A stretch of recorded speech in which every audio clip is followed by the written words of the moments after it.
Cristãos podem entrar na maçonaria?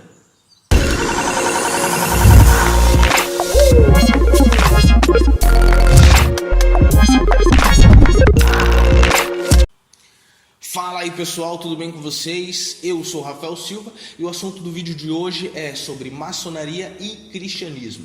Antes da gente começar esse diálogo, a gente precisa entender um pouco mais a respeito da maçonaria.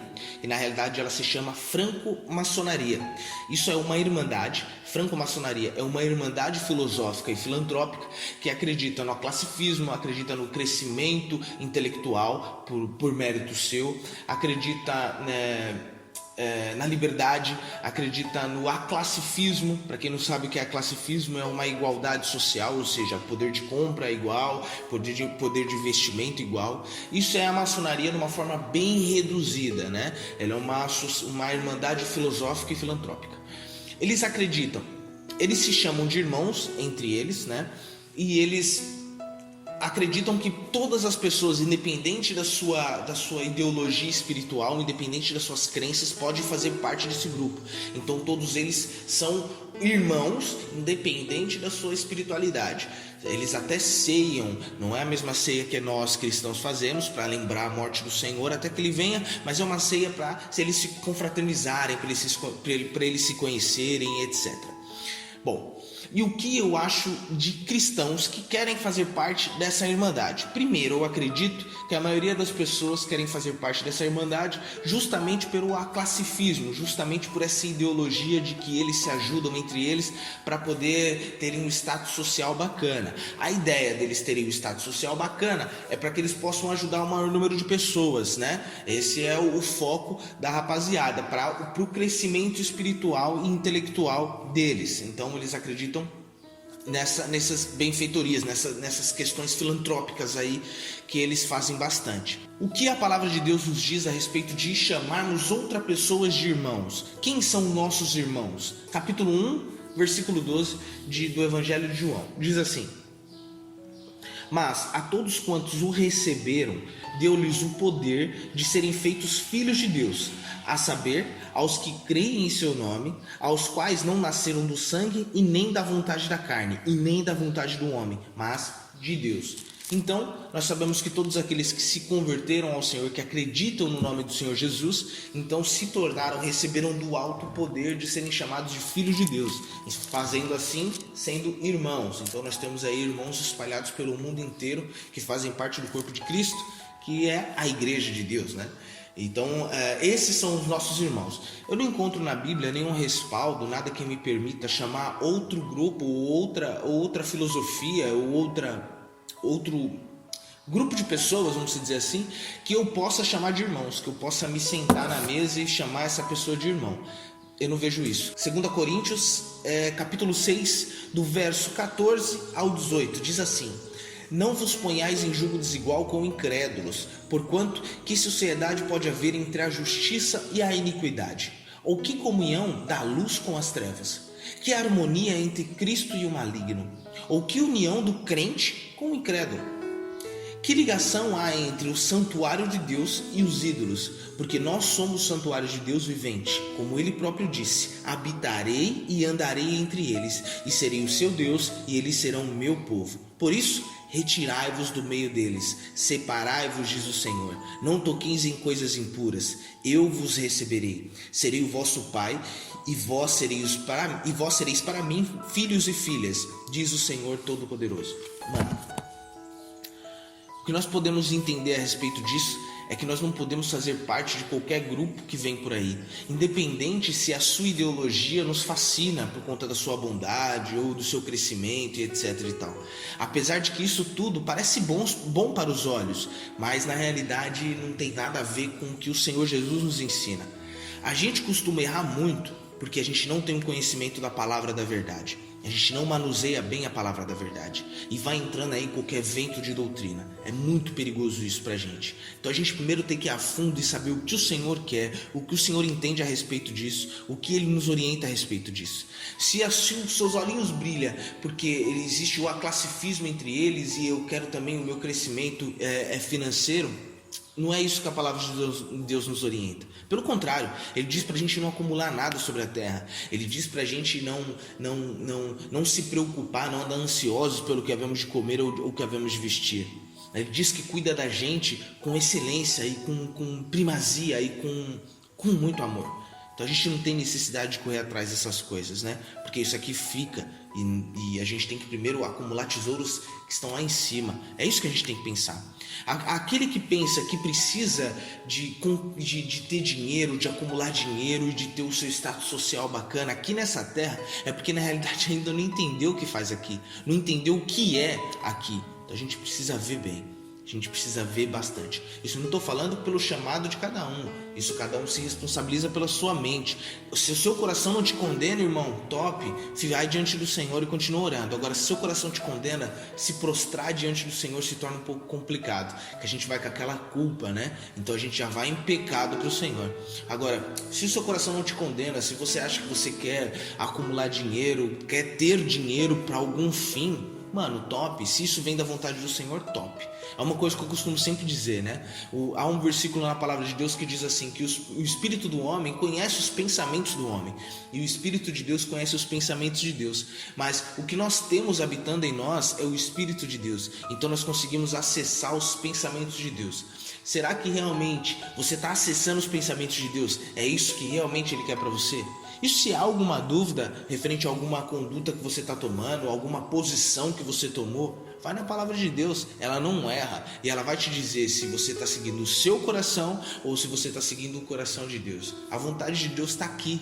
Agora, se você está querendo fazer parte porque acha bonito, acha bacana a questão de ajuda ao próximo, ajuda humanitária, você não precisa fazer parte de um grupo tão disperso. Você não precisa fazer parte de um grupo tão diferente da sua linha de raciocínio no que se refere ao cristianismo. Tem pessoas na sua própria localidade, as pessoas que você se reúne, se não as pessoas que você se reúne, outras pessoas que se reúnem em outro local fazem ajudas também estão envolvidas no serviço social, também evangelizam. Você pode ir lá com eles, não precisa fazer parte de um grupo tão diferente. Por quê? Porque o Senhor nos indica e nos orienta através da vida de Paulo para que nós não nos ponhamos em jugo desigual. O que é um jugo desigual? Bom, o que é um jugo na realidade? Um jugo, para quem não sabe, é aquilo que segura os dois animais para que eles possam puxar uma determinada coisa, ou seja, puxar um arado, puxar uma carroça. Então é colocado no pescoço dos animais um jugo para segurar os dois animais, 2 ou 3 animais, para eles andarem junto, então fazerem o trabalho que eles têm que fazer. Então, não sei se vocês já viram, mas é aquilo que é mais ou menos assim, e a cabeça dos animais ficam aqui e eles puxam a carroça ou a frese ou qualquer tipo de ferramenta de agricultura, ou enfim.